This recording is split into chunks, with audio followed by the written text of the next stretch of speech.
Disturbance చేస్తారు. Yes yes మీ గురించే మాట్లాడబోతున్నాను. సో మీ గురించి మాట్లాడే ముందు మా తాతగారి గురించి చెప్తానమ్మా. అమ్మాయిలో వినండి, చాలా పనికొచ్చింది. రేపు ఎగ్జామ్స్ లో కూడా రాయొచ్చు మా తాతగారి గొప్పతనం గురించి.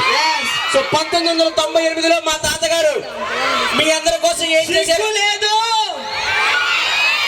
మనిషివా పశువా కడుపుకి అన్నం సార్.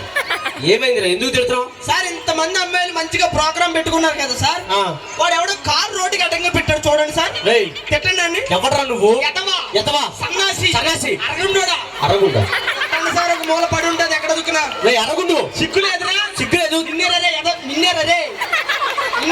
నిన్నేరా మనిషివా పశువా అంది తిన్నట్టు తిని బలిసావు కదా. మీరు తిట్టండి సార్, ఎక్కడ దుక్కుంటుంది బలిసావు కదరా. పంది తింటాను చెప్పండి సార్. ఎందుకు లేనాడు అలా చెప్పండి సార్. పంది తిన్నట్టు తిన్నావు కదరా.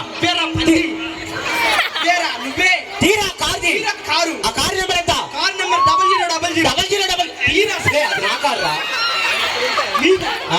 ఇంతసేపు మీరు మిమ్మల్ని తిట్టు. సరే పోరా ఇక్కడ నుంచి. ఇంకెవడన్నా డిస్టర్బ్ చేశాడా నేను వెళ్ళిపోతా ఇక్కడ నుంచి. చెప్తా మర్యాదకి. మీరు సీరియస్ అవుతుంటే మా హిమబిందు మేడం గారి ఇంట్లో హిమబిందు గారు ఊరకొక్కలు పెంచుకుంటారా? ఓకే పెద్ద వాళ్ళు వచ్చి మాట్లాడేటప్పుడు ఇవన్నీ కామనే. సో నేను ఇవన్నీ ఏం పట్టించుకోను. ఒకే ఒక్క మాట చెప్తాను మా తాతగారి గురించి. నిజంగా మా తాతగారు చాలా గొప్ప వాళ్ళండి. 1995లో మా తాతగారు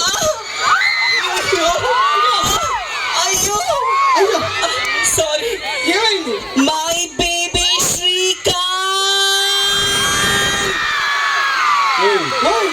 sir with your permission. Srikanth మీ కొడుకా?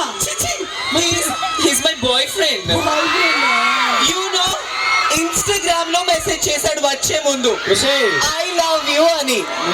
ఆగండి, శ్రీకాంత్ కోసం అక్కడ కాదు ఇక్కడ ఇంతమంది ముందు చెప్తున్నా. నాతో పాటు మీ అందరు కూడా చెప్పాలి, ఓకేనా? సార్ వాళ్ళు మాకు చెప్తారు. నో చెప్తారు నా కోసం కూడా.